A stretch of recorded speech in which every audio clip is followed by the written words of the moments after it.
The Grand Hall of the Galactic Empire stretched for what seemed like miles, its ceilings adorned with holographic representations of conquered planets, each one a trophy in the ever-expanding collection of Emperor Haravox. Around a massive, three-dimensional conference table, officials dressed in elaborate uniforms bearing countless medals sat stiffly, back straight, faces etched with expressions of superiority and bureaucratic pomposity. Emperor Haravox, a tall figure with skin that had an almost metallic sheen, adjusted his ceremonial robe of authority and gazed upon his advisory council. His voice was deep and resonated throughout the vast chamber. "The expansion continues according to plan," he announced, satisfaction evident in his tone. "Our dominion now extends across 27 sectors and over 400 planetary systems." Admiral Jurek, a square-jawed military commander with piercing yellow eyes and a record of flawless conquests, stepped forward with a crisp bow. "Your eternal magnificence, I come bearing a proposal for our next acquisition, a small blue planet in a rather unremarkable solar system. The natives call it Earth." Holographic images materialized above the center of the table, showing rotating views of Earth's continents, oceans, and major cities. "Primitive," remarked one advisor, a thin-lipped diplomat who had overseen the surrender ceremonies of dozens of worlds. "Yet rich in resources," another added, eyes calculating the potential value. Admiral Jurek smiled, revealing teeth filed to perfect points, a fashion among the Empire's elite. "Our reconnaissance drones have been observing for several orbital cycles. Their defenses are negligible. Their weapons are crude. Their social structures are chaotic at best." The hologram shifted to show images of Earth cities. Automobiles jammed in traffic, crowds pushing through shopping malls during holiday sales, political protests, sporting events with thousands of screaming humans packed together. "They appear completely disorganized," Jurek continued. "They waste resources on meaningless rituals and entertainment. Their military forces are divided by arbitrary geographical boundaries they call nations. I estimate total planetary subjugation within 2 standard weeks. Perhaps less." Emperor Haravox leaned forward, studying the images with mild interest. "Very well. Prepare the necessary. I would strongly advise against this particular conquest." The voice, deep, gravelly, and unexpected, silenced the chamber. All heads turned toward its source. Standing near the entrance was a figure unlike any in the council. Tall, broad-shouldered, with skin like weathered leather crisscrossed with scars. One eye was natural, dark, and penetrating, while the other glowed with a soft blue light, clearly an advanced prosthetic. He wore simple attire, devoid of the medals and insignia that adorned everyone else in the room. Yet the way he carried himself spoke of countless battles and hard-won experience. "Cardole," Emperor Haravox's voice hardened with annoyance. "You forget your place. War veterans, even decorated ones such as yourself, are not invited to strategic planning sessions." Cardole walked forward, his gait steady despite an obvious limp. The guards tensed but made no move to stop him. His reputation preceded him. "I have fought in 17 major galactic conflicts," Cardole stated, his voice unwavering. "I have seen the fall of the Arcturian hegemony, survived the siege of Proxima Centauri, and led troops through the gas clouds of Betelgeuse. I have encountered over 300 sentient species across 1,000 worlds." He reached the table and placed his scarred hands on its edge. "And I'm telling you now, you can bombard their cities. You can destroy their infrastructure. You can even challenge their militaries. But under no circumstances should you harm or threaten Earth's women." A moment of silence passed before laughter erupted around the table. "Is this some kind of joke?" Admiral Jurek snorted, wiping away tears of amusement. "Have you gone senile, old warrior? What possible threat could the females of such a primitive species pose?" Cardole's expression remained stone-cold serious. "I encountered humans during the Proxima campaign. They were far from their home system, establishing a small colony. We thought them easy targets. We were wrong." "Wrong how?" asked a military strategist, mildly curious. "Their males fought fiercely, yes. But they're females. Cardol's prosthetic eye flickered momentarily, as if accessing uncomfortable memories. Their females fought with a ferocity I have not witnessed in any other species. They were outnumbered, outgunned, surrounded, yet they prevailed. Admiral Jurek rolled his eyes dramatically. Fascinating anecdote. Perhaps you could save it for the veterans' drinking halls where such tales belong. Emperor Haravox raised a hand, silencing further mockery. While I respect your service to the Empire, Cardol, your concerns are noted but dismissed. Admiral Jurek has never failed in an acquisition mission, and I see no reason why this Earth should be any different. Cardol stood straight, his jaw tightening. You have been warned. The women of Earth are not to be underestimated. They appear gentle, even harmless, until they are threatened. Then they become something else entirely. Thank you for your input, Jurek said dismissively. Now, if you'll excuse us, we have an invasion plan. Cardol looked around the table one last time, meeting each council member's eyes. You can level their cities, but never, ever attack Earth's women. Remember my words when your troops start coming back in body bags. With that, he turned and limped away, leaving a wake of uncomfortable silence that quickly dissolved into dismissive murmurs and renewed planning. In orbit around Earth, cloaked reconnaissance vessels continued their surveillance, focusing particularly on urban centers. One drone hovered invisibly above a large commercial district in a North American city. Curious behavior, remarked the drone operator aboard the main ship. Large groups gather at central distribution hubs, then fight over material goods. Perhaps some form of ritual combat for resources. The screen showed hundreds of humans pushing through doors of a department store, grabbing items from shelves, occasionally arguing over particular pieces. Black Friday sales, read the operator from Intercepted Communications. They seemed to voluntarily participate in this chaos. Admiral Jurek, who had joined the observation deck, smiled thinly. Perfect. A species so disorganized they create their own mayhem will fold quickly under proper military pressure. Prepare Operation Blue Planet for immediate execution.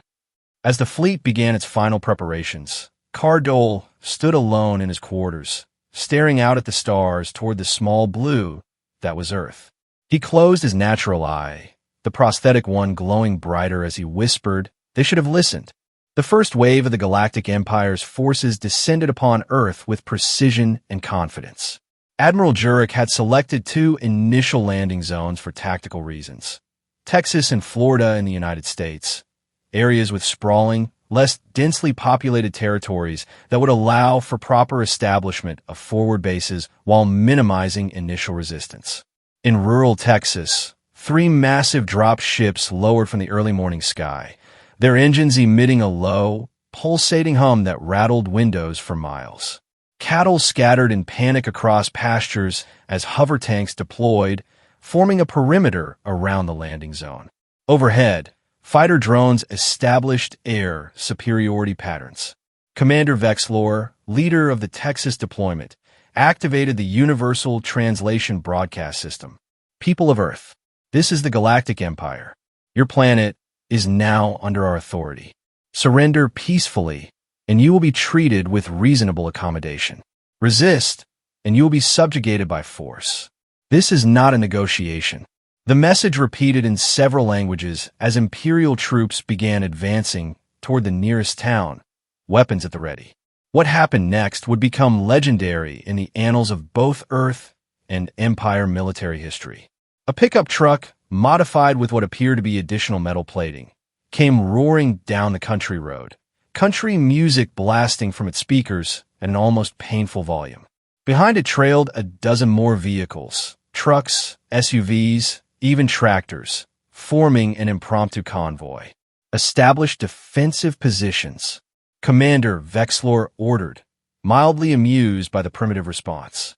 The lead truck skidded to a halt about 200 yards from the Imperial line. The door swung open, and out stepped a middle-aged woman in jeans, boots, and a floral-patterned shirt. Her gray hair was pulled back in a tight bun, and she wore sunglasses despite the early hour. She stood calmly, assessing the alien forces with hands on her hips. "Those are my grazing fields you're parked on," she called out, her voice carrying surprising authority. Behind her, doors opened on the other vehicles. Men in cowboy hats emerged, as did women of various ages, some elderly, some barely out of their teens.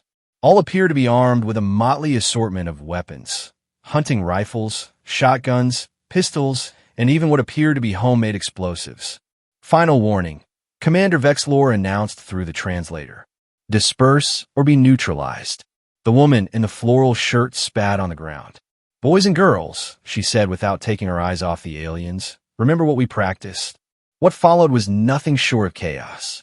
The Texans executed what appeared to be a pre-planned maneuver, splitting into smaller groups that attacked from multiple angles. Pickup trucks circled hover tanks, drivers expertly maneuvering while passengers lassoed external sensor arrays and tore them loose. Ranch hands on horseback, actual horses, to the astonishment of Imperial troops, galloped between formations, breaking lines and creating confusion.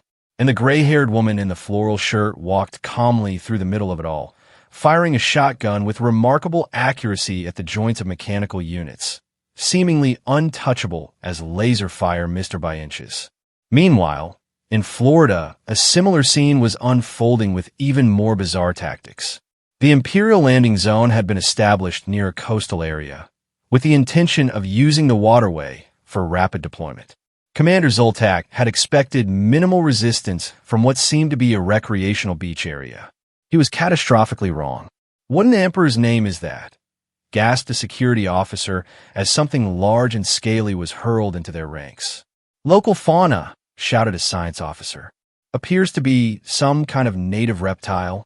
The alligator, rudely awakened and extremely irritated by its unexpected flight, snapped its powerful jaws at the nearest Imperial trooper, clamping down on his armored leg.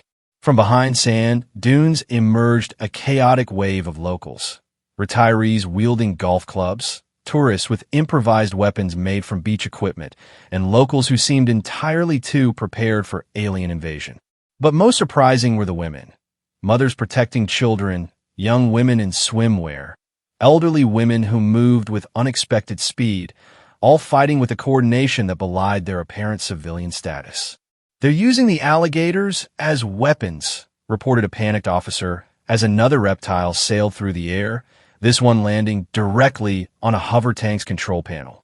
A muscular man with sunburned skin and an impressive beard was the one launching the alligators, roaring with laughter as each one found its mark. Beside him, a woman in her 40s wearing a sundress and floppy hat was directing operations like a battlefield commander, pointing out vulnerabilities in the Imperial formations. "Martha, they've got some kind of force field on the left flank. Get your volleyball team on that." A group of women who indeed looked like they might play volleyball professionally nodded in unison, grabbed what appeared to be homemade explosive devices disguised as coconuts, and charged the left flank with terrifying precision. Up in orbit, Admiral Jurek received the initial reports with increasing disbelief. "Impossible," he muttered, reading the casualty figures.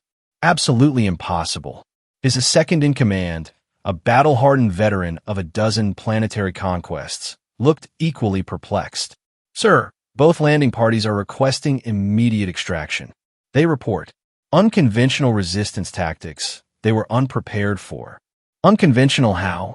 Be specific." "Sir, I'm reading reports of lassos taking down sensor arrays, domesticated reptiles being used as projectiles, and a grandmother with a shotgun who appears to be unkillable." Admiral Jurek slammed his fist on the console. "This is absurd. They're primitive. Send in the second wave, full combat protocols." Back in the Grand Hall of the Galactic Empire, an emergency session of the Advisory Council had been called. The holographic displays showed the embarrassing retreat of Imperial forces from both landing zones. Emperor Haravox was not pleased. "Admiral, I was promised an easy acquisition. What I am seeing is a humiliating defeat by primitives using farm animals and sporting equipment."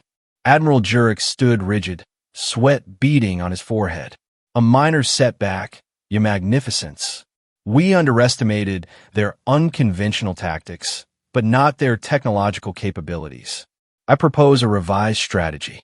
General Drav, the Empire's most decorated tactical expert, cleared his throat. Our intelligence suggests that human societies place high value on their females and young. In many of their cultures, males are conditioned to be protective of them. Go on, Emperor Haravox prompted. I propose targeted operations to secure female hostages. Once acquired, we can use them as leverage to force the males to surrender. The females themselves should offer minimal resistance, based on physical dimorphism observed in the species. Admiral Jurek's eyes lit up. Brilliant, General. We'll dispatch specialized units to extract females from low-risk areas, suburban regions, shopping centers, exercise facilities, places where they gather but are isolated from major military response. From the shadows at the edge of the chamber, a familiar voice spoke. You are making a catastrophic mistake. Cardole had entered quietly, his prosthetic eye glowing more intensely than before. You again, Emperor Haravox sighed. Have you not embarrassed yourself enough with your superstitious warnings? Cardole limped forward. You saw the initial reports. You witnessed what happened when you merely landed on their soil. Now you plan to specifically target their women? You might as well order your troops to commit suicide. Your concerns are noted, Admiral Jurek said coldly. Now leave before you're removed. Cardole looked around the room, his expression grave. You've ignited a fury you cannot comprehend. When you specifically target their women, you will unleash something that has brought greater empires than yours to their knees. As he turned to leave, he added, Remember, I tried to warn you twice. There will not be a third time. The special operations units deployed in the early morning hours, cloaked vessels dropping teams of 6 to 8 commandos in targeted locations across North America, Europe, and Asia. Their orders were simple. Secure female hostages quietly, with minimal conflict, and transport them to collection points for leverage. In a park in suburban Ohio, Imperial commandos observed a group of women in exercise attire, performing what appeared to be a stretching ritual on mats in the grass. They carried small containers of liquid that the commandos identified as non-threatening. 6 targets, minimal security, no visible weapons, the team leader reported. Proceeding with extraction, the commandos decloaked and surrounded the yoga class, weapons raised. You will come with us quietly, announced the leader through the translator. Resistance is... He never finished the sentence. The woman nearest to him, a blonde in her 30s, smiled sweetly as she uncapped her harmless drink container and sprayed its contents directly into the commander's eye slits. He screamed as the pepper spray burned through his protective membranes. Another woman pulled what appeared to be a small pink device from her yoga pants pocket. She pressed a button, and 2 metal prongs shot out, delivering a powerful electric shock to another commando. What had seemed like a peaceful exercise class transformed in seconds into what could only be described as a coordinated defense unit. One woman, with the flexibility gained from years of yoga, disarmed a commando with a series of kicks that would have impressed the Empire's best martial arts instructors. Todd, called out the blonde as she calmly twisted a commando's arm behind his back with practiced ease. Honey, call the girls from spin class. Tell them it's happening. Within minutes, the park was swarming with more women, some still in workout clothes, others dressed for office work, but carrying an assortment of makeshift weapons and pepper spray. The Imperial commandos, overwhelmed and confounded by the unexpected resistance, attempted retreat only to find their extraction point blocked by a group of older women from a nearby gardening club, armed with shears and determined expressions. Similar scenes played out across the globe. In a shopping mall in Britain, commandos found themselves ambushed by women who used perfume testers as chemical weapons and stiletto heels as piercing instruments. In a quiet neighborhood in Japan, a team attempting to enter a home was met by a grandmother with surprising mastery of kitchen knives and boiling liquids. And in each encounter, there was something the Imperial forces found deeply unsettling. The women were smiling. Not in fear, not in panic, but with a cold, calculating confidence that suggested they had prepared for this very scenario. In a suburban area outside Los Angeles, a team of Imperial commandos thought they had found an easy target, a woman jogging alone on a quiet street, a cup of coffee in hand. They surrounded her quickly, 5 heavily armed soldiers versus 1 unarmed human female. "Don't make this difficult," the team leader said through his translator. "You're coming with us." The woman, athletic build, dark hair pulled back in a ponytail, wearing simple running clothes, took a calm sip of her coffee. "Actually," she said with a pleasant smile that didn't quite reach her eyes, "you picked the wrong jogger." What happened next became the subject of an Imperial intelligence briefing viewed by thousands of concerned officers. The jogger moved with impossible speed, the coffee in her hand, never spilling a drop, as she disabled each commando with precision strikes to joints, pressure points, and exposed circuitry in their armor. The skirmish lasted exactly 9 seconds. When it was over, 5 Imperial commandos lay incapacitated on the asphalt, and the woman stood among them, still sipping her coffee. Looking directly at the commando's recording device, she spoke clearly. "My name is Captain Ava Morrison. Pass this message to your leaders. We were living peacefully. You chose this fight. We will end it." The footage cut off as she crushed the recording device under her heel. In orbit, Admiral Jurek viewed the rapidly deteriorating situation with mounting horror. Reports flooded in from around the planet. Special operations teams captured or driven back, conventional forces met with increasingly organized resistance, and a disturbing pattern emerging. The women of Earth were not only fighting back, they were coordinating the defense with remarkable efficiency. "How is this possible?" he demanded of his intelligence officers. "They're supposed to be the physically weaker sex of an already weak species." A junior officer nervously cleared her throat. "Sir, our anthropological analysis may have been flawed. Earth's history shows that while their males may be physically stronger on average, their females often demonstrate superior tactical thinking, pain tolerance, multitasking capabilities, and psychological warfare skills. And no one thought to include this in the invasion briefing?" Jurek roared. "It was deemed irrelevant, sir. Most conquered species show similar dimorphism, but don't exhibit this level of female combat effectiveness." Admiral Jurek turned to his command staff. "Deploy the mechanized divisions. I want our heaviest ground forces and air support concentrated on major population centers. We will show these humans, particularly their females, the true meaning of imperial might." As the Empire escalated its assault, Earth's resistance grew more organized. In major cities across the globe, the initial shock of alien invasion had given way to determined defense efforts. Military forces coordinated with civilian volunteers, pooling resources and knowledge to counter the increasingly aggressive Imperial attacks. But something unexpected was happening, a phenomenon that caught both Earth's military leaders and the Imperial command by surprise. Women were emerging as the backbone of the resistance. In New York City, as mechanized walkers stomped through Manhattan, demolishing skyscrapers, a network of female first responders, nurses, paramedics, firefighters, had created an underground medical and evacuation system that seemed to predict Imperial attack patterns. In Los Angeles, as atmospheric fighters strafed highways, a coalition of female transportation workers had established alternative supply routes that kept resources flowing despite Imperial attempts to cut them off.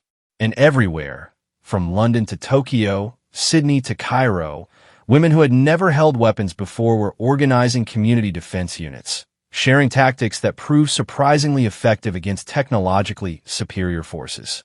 But it was Captain Ava Morrison who became the unexpected face of Earth's resistance. The video of her coffee-in-hand takedown of the Imperial commandos had gone viral globally within hours. Intelligence agencies quickly identified her as a former military special operator with extensive combat experience. But it was her composed demeanor, the way she had maintained her perfectly calm smile while dismantling alien soldiers, that captured the world's imagination. When she appeared on a hastily established global broadcast network, wearing simple civilian clothes rather than any military uniform. Her message was concise and resonated across cultural barriers. To all women watching, we have been preparing for this our entire lives. Every time we've walked to our cars with keys between our fingers. Every time we've checked behind us in a dark parking lot. Every time we've smiled politely while being harassed. We already know how to fight while appearing non-threatening. Now we just have a different opponent. She took a sip from her ever-present coffee cup before continuing. To our invaders, you misunderstood politeness for weakness.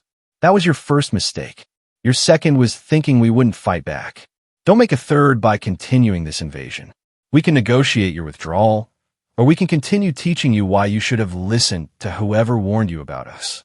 The broadcast cut to scenes from around the world. Women in traditional dress in Middle Eastern countries using the covering to hide weapons and communications equipment. Grandmothers in Eastern Europe crafting homemade explosives with household chemicals.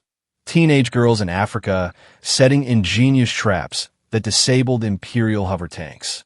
The response was immediate and global. Women everywhere formed local resistance cells, each developing tactics suited to their environments and available resources. They named themselves the Floral Brigade, a tongue-in-cheek reference to their apparent harmlessness that now struck fear into Imperial troops. In orbit, Admiral Jurek watched the growing resistance with increasing desperation. The casualty reports were catastrophic, not just in terms of personnel losses, but the psychological impact on his troops. Imperial soldiers were becoming terrified of Earth's women, particularly those who approached with smiles and seemingly harmless items like coffee cups or shopping bags. Deploy the orbital bombardment platforms, he finally ordered. Target their major governmental centers. We need to break their spirit with overwhelming force. As the massive orbital weapons platforms moved into position, a lone figure made his way through the service corridors of the Imperial flagship. Cardole had spent decades serving the Empire and knew its vessels intimately. He moved with purpose, his prosthetic eye scanning for security measures, his mind made up. He had tried to warn them. Twice. Now he would act.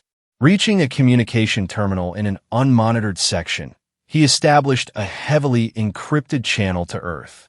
Through a series of proxies and bound signals, his message eventually reached the one person he believed could use it effectively. Captain Ava Morrison.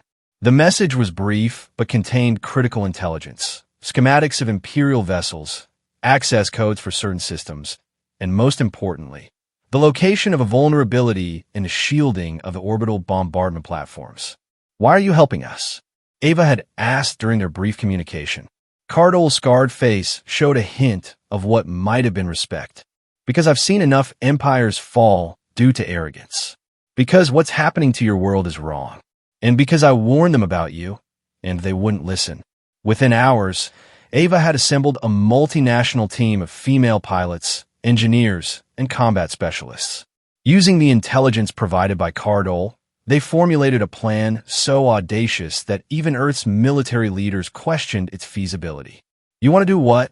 Asked General Harrington of the United States Joint Chiefs. We're going to hijack one of their ships and use it against them, Ava explained, pointing to the schematics displayed on the screen. Cardole has provided access codes for auxiliary systems. We can use those to gain entry, then fight our way to the command center. With all due respect, Captain Morrison, that's suicide, another general commented. Ava smiled, that same calm smile that had become famous worldwide. With all due respect, generals, we're not asking for permission. We're informing you of our plan so you can coordinate ground support. The team Ava assembled was unlike any strike force in military history. Women from 24 countries, each chosen not for political reasons, but for specific skills. Former intelligence operatives, martial arts experts, engineers, pilots, even a world champion lockpicker and a renowned hacker. The equipment they gathered was equally unconventional. Alongside military-grade weapons were items that raised eyebrows among traditional military commanders. Nail polish remover, acetone, useful for dissolving certain compounds, hairspray, flammable, knitting needles, surprisingly effective at disabling certain control panels, and dozens of other seemingly innocent items repurposed as weapons or tools. As the orbital bombardment platforms moved into position above Washington, D.C., the first target in what was planned to be a devastating series of strikes, Ava's team made their move.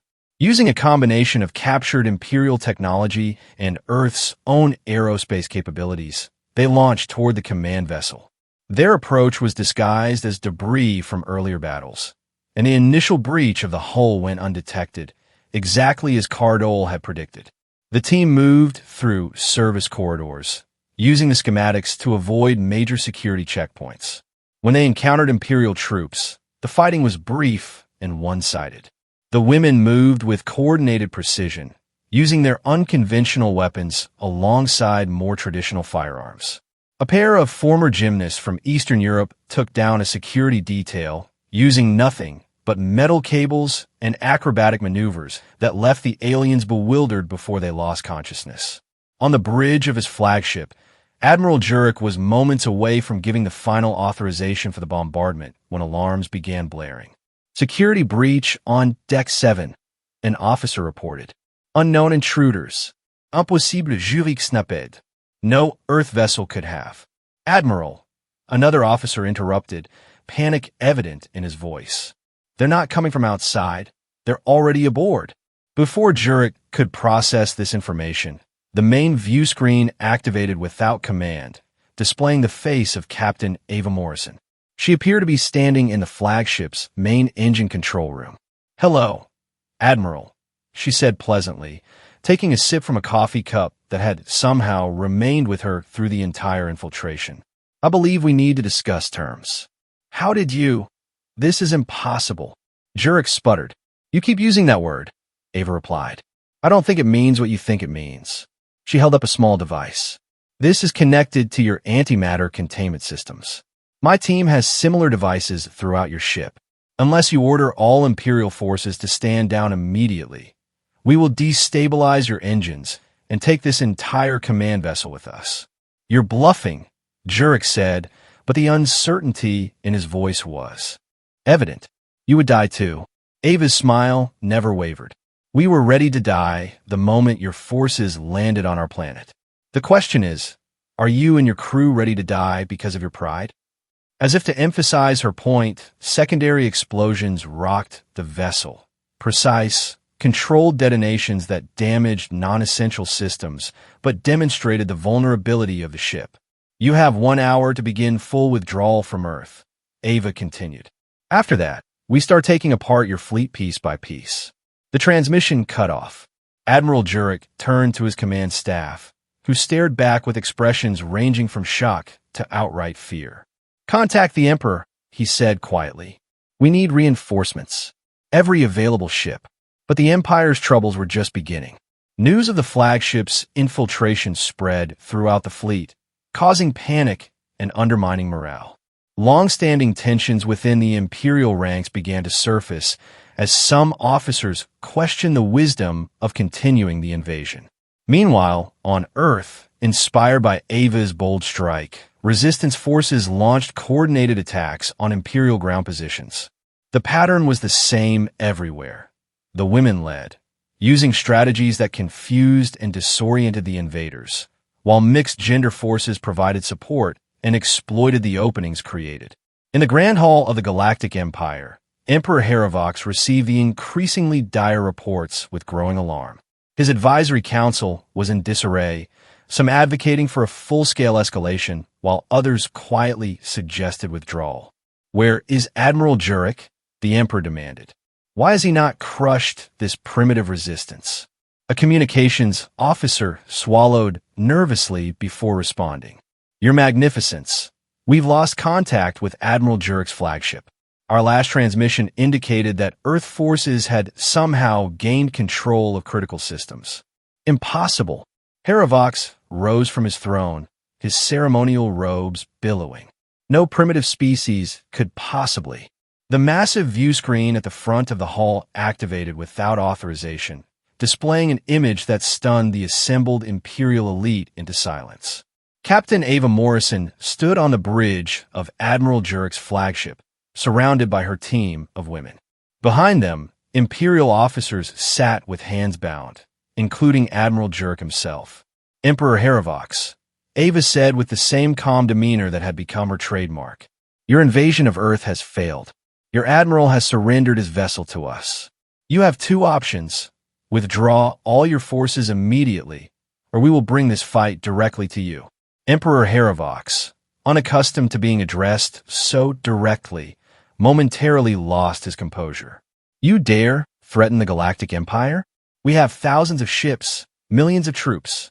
We will turn your insignificant planet to ash. Ava took a leisurely sip of her coffee. Perhaps. But first, let me show you something. The camera panned to show another group of individuals entering the bridge, alien, not human. Leading them was the unmistakable scarred figure of Cardole. Your Magnificence, Cardole said, his tone formal but with an undercurrent of satisfaction. May I present representatives from the Arcturian Resistance, the Proximate Defense Coalition, and the Betelgeuse Free Systems, all worlds previously acquired by your empire. Traitor, Haravox hissed. You conspire with enemies of the Empire. I conspire with those who fight oppression, Cardole replied evenly. And it seems I'm not alone. He gestured around the bridge, where several Imperial officers had removed their insignia in a clear show of defection. Ava stepped forward again. Your empire isn't as stable as you believe, Emperor. While you've been focused on conquering new worlds, discontent has been growing within your ranks. We didn't just take this ship. Many of your people helped us. They're tired of endless war. She pointed directly at the camera. Now, here's what happens next. You order a complete withdrawal from Earth. Then you open peace negotiations with all the worlds you've subjugated. If you refuse, we and our new allies will bring the fight directly to your capital. And trust me when I say, you don't want Earth women as enemies. The transmission cut off, leaving the Grand Hall in stunned silence. On the bridge of the captured flagship, now dubbed Earth's Vengeance by its new crew, Ava turned to Cardole. Will he comply? The veteran warrior's prosthetic eye flickered as he considered. Haravox has never faced direct challenge before. His pride will be wounded, but he is ultimately a pragmatist. When he realizes how many within his own forces sympathize with your cause, he will have no choice. And if he does it, Cardole's scarred face formed what might have been a smile. Then the Galactic Empire will learn firsthand why I warned them to never, ever attack Earth's women. The next 12 hours were tense as Earth's forces prepared for either victory or escalation. The captured Imperial flagship had been joined by several other vessels whose crews had mutinied upon learning of Admiral Jurek's capture. Cardole's network of contacts throughout the Empire revealed that the invasion's failure had sparked long-simmering rebellions on a dozen previously conquered worlds. Finally, a transmission came from the Imperial capital. Emperor Haravox, his manner stiff and his expression carefully controlled, announced the immediate withdrawal of all forces from Earth's solar system. In light of strategic considerations and resource allocation priorities, the Galactic Empire will postpone the acquisition of planet designation Terra 3, commonly known as Earth. All Imperial forces are to withdraw to predetermined fallback positions. It wasn't quite an admission of defeat, but everyone understood what it meant. As Imperial ships began departing Earth's orbit, celebrations erupted across the planet. The invasion that had been expected to last weeks had been repelled in days. And though there had been damage and casualties, the outcome had defied all Imperial predictions. In Washington, D.C., partially rebuilt after the limited orbital strikes, Captain Ava Morrison addressed a global audience from the steps of the Lincoln Memorial. She no longer carried her signature coffee cup, but her calm confidence remained unchanged. Today marks not just Earth's victory, but a turning point for countless worlds under Imperial control. Through Cardole and our new allies, we've learned that the Empire has been destabilizing for years, held together by fear rather than loyalty or good governance. She gestured to where Cardole stood among representatives from various worlds. We now have an opportunity to establish a new kind of interstellar community, one based on mutual respect and cooperation rather than conquest. Footage showed Imperial ships continuing their retreat, while on the ground, Remaining troops boarded transports under the watchful eyes of Earth's United Defense Forces. But our work isn't finished, Ava continued. The Empire may have withdrawn, but they haven't surrendered. We must remain vigilant while also extending a hand to those within the Empire who wish for change. In the following weeks, Earth underwent a remarkable transformation. The invasion had done what centuries of human history had failed to accomplish. It united the planet. Old national rivalries gave way to global cooperation as reconstruction efforts began. And throughout it all, the women who had led the resistance continued to lead the rebuilding. Captain Ava Morrison found herself thrust into a diplomatic role she had never anticipated. As Earth's primary representative to the newly formed Alliance of Free Worlds, she traveled to a neutral space station to meet with delegations from planets, seeking to break away from Imperial control. Cardole served as advisor and interpreter, his decades of experience proving invaluable as Earth established its first formal relationships with alien civilizations. "They're still afraid of you, you know," he told Ava as they prepared for a particularly important meeting with representatives from 7 formerly subjugated worlds. "The Imperials?" she asked, adjusting the simple but elegant diplomatic uniform that had been designed to replace traditional military attire for these functions. "Everyone," Cardole replied, his prosthetic eye gleaming with amusement. "Word has spread throughout the galaxy about Earth's women. The footage of your boarding action has been viewed on thousands of worlds.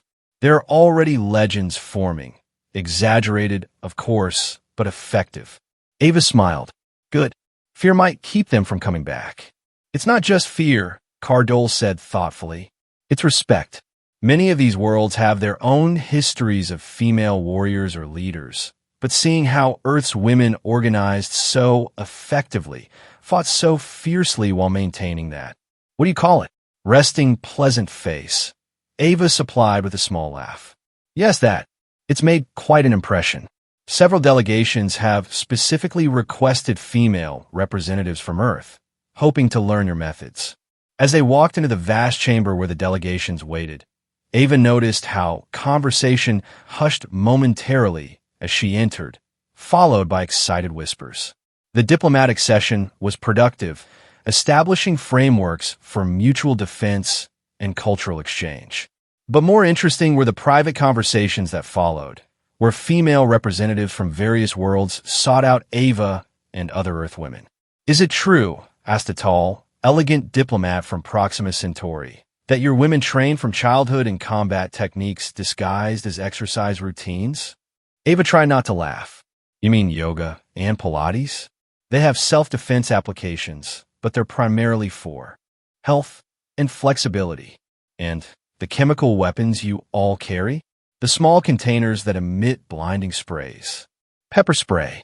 Yes, many women carry it for protection, but it's not standard issue or anything." The legends continued to grow despite such clarifications. By the time Ava returned to Earth, stories were circulating throughout the galaxy. Earth women could render warriors unconscious with special pressure point techniques learned in secret training grounds called nail salons. They communicated through encrypted channels disguised as gossip. Their ceremonial beverage, coffee, contained chemical enhancers that gave them superior reflexes and tactical awareness. Emperor Heravox, meanwhile, faced the greatest crisis of his reign. The failed Earth invasion had exposed weaknesses in the imperial structure, and uprisings flared across dozens of worlds. The Advisory Council, once united in their support, was now divided into factions, with many calling for accommodation with a growing alliance of free worlds. In a private chamber deep within the Imperial Palace, Heravox met with his most trusted remaining advisors. "The situation is deteriorating," reported the intelligence minister. 17 major systems have declared independence, and 34 more show signs of imminent rebellion. Our forces are stretched too thin to respond effectively to all fronts. "And the Earth situation?" Heravox asked, trying to maintain his imperial composure despite the dark circles under his eyes. "Their influence grows daily. They've established formal diplomatic ties with 23 formerly imperial worlds and provided technical assistance to resistance movements on dozens more. Technical assistants? They're primitives. The science minister cleared his throat nervously. Not as primitive as we believed, Your Magnificence. Their technological development has always been creative rather than lacking. And now, with access to Imperial technology from captured vessels, they're advancing at an unprecedented rate. Their adaptive capabilities are concerning. What of Admiral Jurek? Haravox asked, changing the subject. An uncomfortable silence fell over the room before the security minister responded. He remains in Earth custody, along with 317 other Imperial personnel. They're being treated well, according to our intelligence. Too well, perhaps. Meaning, Your Magnificence, that several have reportedly requested political asylum, including Admiral Jurek himself. Haravox's face darkened with fury. Impossible. Jurek is one of our most loyal commanders. Was, Your Magnificence. According to our sources, after spending time in captivity under the supervision of Earthwomen, he has revised his views on their civilization. He has offered to provide them with complete access to Imperial military protocols in exchange for sanctuary. The Emperor rose abruptly, his ceremonial robes swirling around him. This cannot stand. Prepare a strike force immediately. Target Earth directly. No invasion this time, just orbital bombardment. I want that planet reduced to... Your Magnificence, interrupted the intelligence minister, his voice shaking slightly. There's something else you should know. He activated a holographic display, showing a fleet of ships unlike any in the Imperial Navy. They combined Earth aesthetics with Imperial technology, but modified in ways that the Empire's engineers hadn't considered. Earth has been building, the minister explained. Using the ships that defected and the technology they captured, they've created a defense fleet. And they've positioned advance units at key points throughout former Imperial space, including, he hesitated before finishing, just outside our home system. The holographic display shifted to show a particularly large vessel hovering near one of the Empire's outer monitoring stations. Painted on its hull in multiple languages was a simple message: never, ever attack Earth's women. Haravox slowly sank back into his seat. 6 months after the failed invasion, Captain Ava Morrison stood on the observation deck of the diplomatic vessel Peaceful Intent, watching as shuttlecrafts carried representatives to and from the massive space station where the historic treaty was being negotiated. The Treaty of New Beginnings, as it would come to be known, formally ended the era of imperial conquest and established the Galactic Confederation, a voluntary association of worlds with equal voting rights regardless of technological development or military strength. Emperor Haravox had not attended personally, a final gesture of pride, but his representatives carried full authority to sign on behalf of the significantly reduced empire. What had once been a domain of thousands of worlds was now a fraction of its former size, as planet after planet had chosen independence or confederation membership. Thinking deep. Thoughts? Asked a familiar voice behind her. Ava turned to see Cardole approaching, walking with less of a limp than when they'd first met. Medical technology share between worlds had improved his prosthetics considerably. Just reflecting on how quickly everything changed, she replied. 6 months ago, I was a retired special operator working as a self-defense instructor. Now I'm helping negotiate galactic peace treaties. Cardole joined her at the viewport. You were the right person at the right moment in history. Someone who could both fight when necessary and make peace when possible. I had help, Ava said modestly. Billions of determined women across Earth and allies like you. I merely provided information. You and your world did the impossible. They stood in companionable silence for a moment, watching the diplomatic activity. What will you do now? Ava finally asked. Return to your homeworld? Cardole's expression turned thoughtful. My homeworld was destroyed in the Beetlejuice conflict decades ago. I've been a wanderer since then, fighting in others' wars. He paused. Perhaps it's time I found a new purpose. The Confederation has offered me a position as military liaison, helping to integrate the various defense forces into a cohesive unit. You should take it, Ava said. We need people who understand both war and the importance of preventing it. And you? Will you continue as Earth's primary diplomat? Ava shook her head. I've asked to be rotated out after the treaty signing. I'm a soldier at heart, not a politician. Besides, she added with her characteristic calm smile, I miss my morning jogs and coffee without interruptions from alien invasions. Alarms suddenly blared throughout the vessel, cutting their conversation short. Both rushed to the command center, where communications officers were receiving urgent transmissions. Report, Ava demanded as she entered. Captain, we're picking up unusual activity near the former Imperial border. A small fleet of unidentified vessels has appeared without warning. Imperial reinforcements?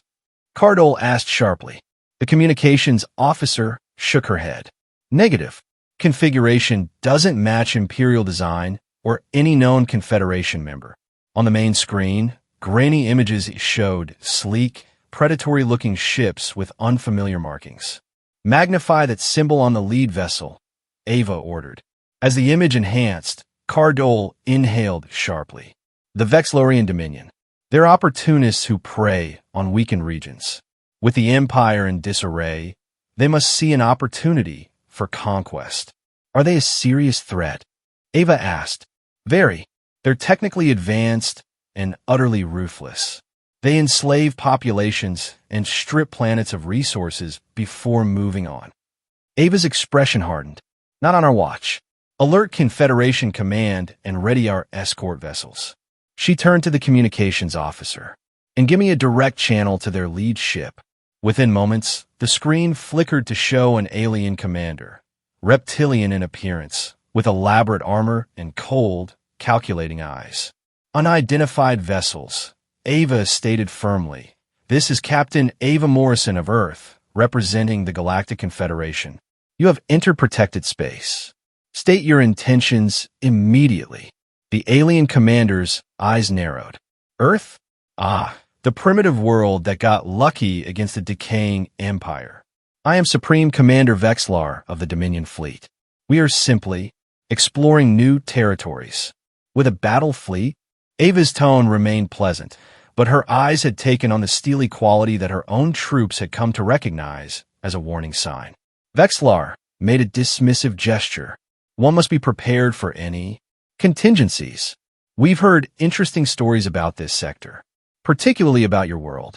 Then you should have heard one story in particular, Ava replied, her smile never wavering as she picked up a cup of coffee that had been sitting on a nearby console.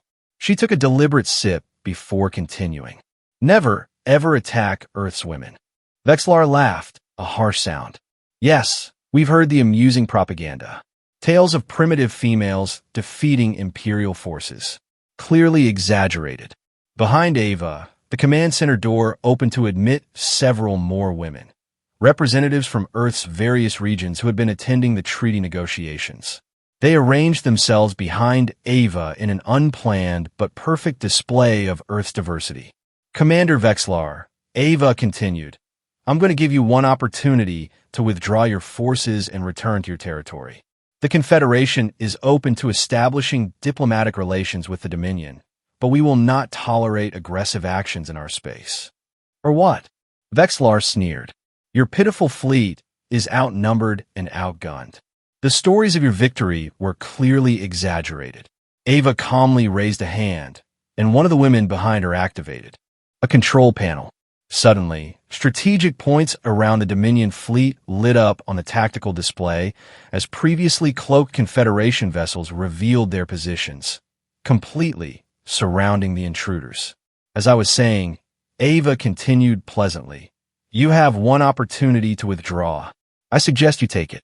Vexlar's expression shifted from arrogance to uncertainty as new data streamed in from his sensors.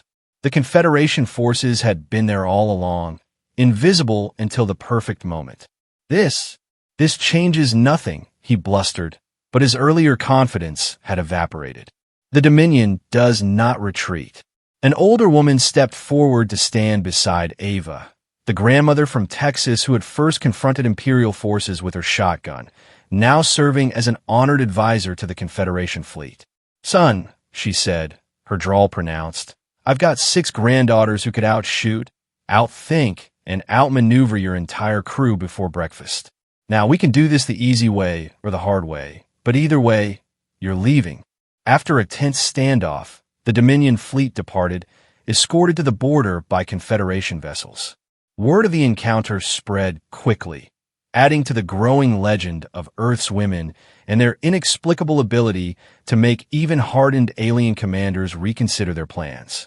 3 years after the failed Imperial invasion, Earth had become not just a member of the Galactic Confederation, but one of its most influential voices. The planet's unique history, centuries of division followed by unity in the face of external threat, gave its representatives a perspective valued in interstellar diplomacy. Captain Ava Morrison had eventually gotten her wish to return to a more normal life, though normal, now, included occasional off-world consultations and serving as an instructor at the newly established Confederation Defense Academy. Her combat tactics class was always oversubscribed, particularly by female cadets from dozens of worlds. On a warm spring morning, Ava jogged along a familiar path in the park where she had once encountered Imperial commandos. The world had changed around her. Subtle signs of alien technology now integrated with Earth's infrastructure, visitors from other planets becoming an increasingly common sight. But her routine remained the same.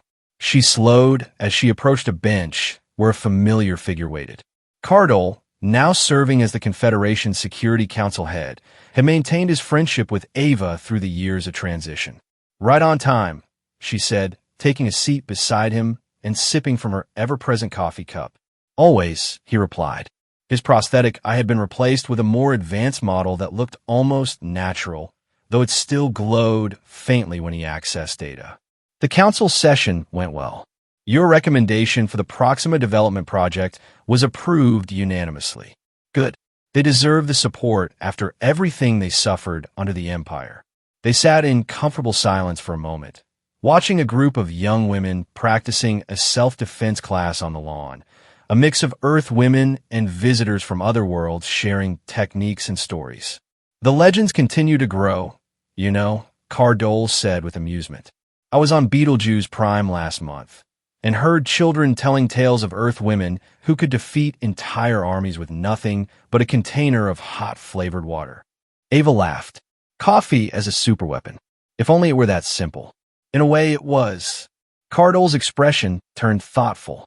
Not the coffee itself, but what it represented. Your capacity to remain calm and collected in chaos, to maintain civilization even in conflict. It unnerved the Imperial forces more than any weapon could have. In orbit above them, a gleaming vessel prepared for departure on a mission of exploration rather than conquest. Painted on its hull in multiple languages was the Confederation's new motto, "Strength through diversity, peace through understanding." Smaller, but no less noticeable, was a secondary phrase that had become something of an unofficial slogan throughout the galaxy, a reminder of how the era of Imperial conquest had ended and a new age begun. Never, ever attack Earth's women. On the bridge of that vessel, a diverse crew from a dozen worlds prepared for their journey. The commander, a young woman from Nigeria who had led a resistance cell during the invasion, took her position in the captain's chair. "Course laid in, Captain," reported the navigation officer. "Communications check complete. All systems nominal." The captain smiled, thinking of how far they had all come since those terrifying days when alien ships had first darkened Earth's skies. "Take us out," she ordered. "Let's see what's waiting for us out there." As the ship accelerated smoothly into the stars, she added quietly to herself, "And hope they've heard about Earth's women." "Yendi,"